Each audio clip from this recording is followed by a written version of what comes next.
The vast crowd that filled Tehran's Islamic Revolution Square would not have been his intention. Death to America, they chant. Tens of thousands gather to mourn the killing of Iran's supreme leader, Ayatollah Ali Khamenei. Some cry as they hold a picture of the man who ruled over their country for nearly 4 decades. One man, his eyes red from tears, makes it clear how he feels. It was shocking news that really fills one with anger, full of hatred toward Israel and America. We must avenge the blood of the leader.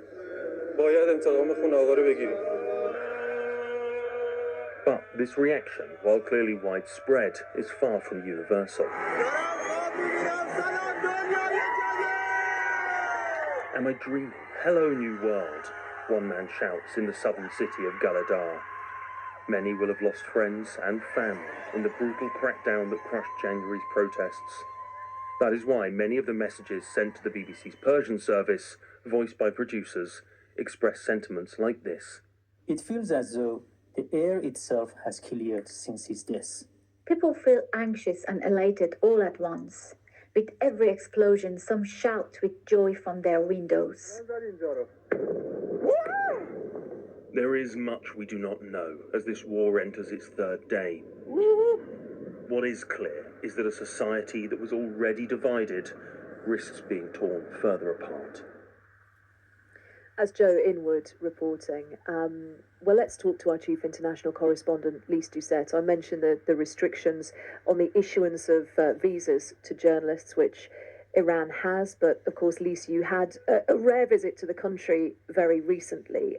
Given everything that we are seeing at the moment, the difficulty, as Joe was saying there, of knowing exactly what is happening in the country, what difference has these last 48 hours made?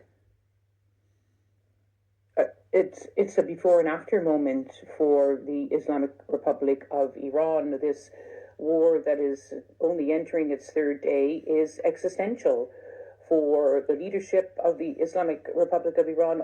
Even in the first wave of strikes, as we've been reporting, these joint American-Israeli operations were able to take out not just the top cleric, but the top 4 security chiefs.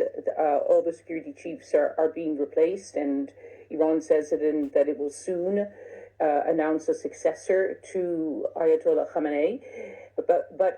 And the reports we're getting this morning from Tehran and other cities is a constant sound of loud explosions.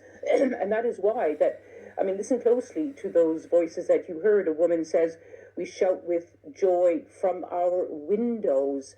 The people of Iran have shown such courage, but those who want to go out into the streets and protest would have to do so now under these kinds of attacks. And there's been reports, and I've been trying to confirm this morning, that the Iranians' Elite Revolutionary Guard Corps has sent a text message to Iranians. The government often sends text messages through the telephone networks, and it says that any action to go into the streets, any people who take to the streets to protest again, will be met, and I quote, with the iron fist of the intelligence wing of the Revolutionary Guards. It's really hard to know, as with any war, but particularly this war of all wars that seems to be unfolding in the Middle East, how long it will last and where it will end.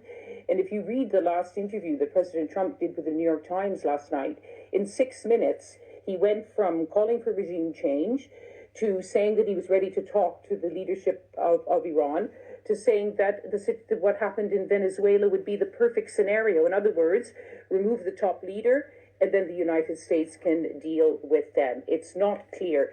You mentioned his quote saying, "We will fight for until we achieve our objectives," but right now it's not clear what those objectives are. And Lise, these words, regime change, 2 small words that describe something so very big and so very unpredictable. It's difficult to get a handle on what Israel and the US actually expect that regime to look like. What might happen next in practical terms? It's never been clear, as I just mentioned. Does President Trump want regime change or change in the regime?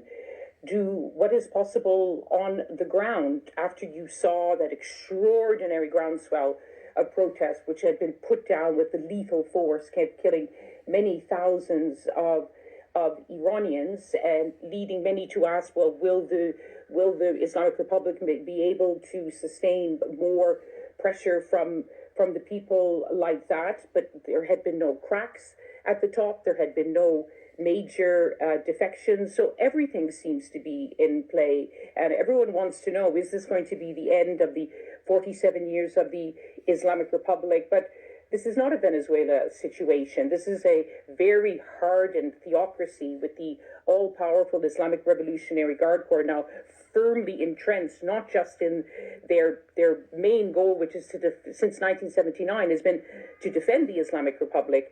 They are also defending their interests. They dominate the economy. They dominate every aspect of life. People talk about, it's now become shorthand, Delcy Rodriguez, the vice president of Venezuela, who now has the top spot and is working with the Americans. Is there a Delcy Rodriguez? It's harder, much messier, and as we are seeing now, much more violent when you want to try to do this in the Islamic Republic of Iran. No one can say what's going to happen next. Lise Doucette, our chief international correspondent, thank you. No one can say, but there are two people who've got a better idea than most coming up. Sir Alex Young.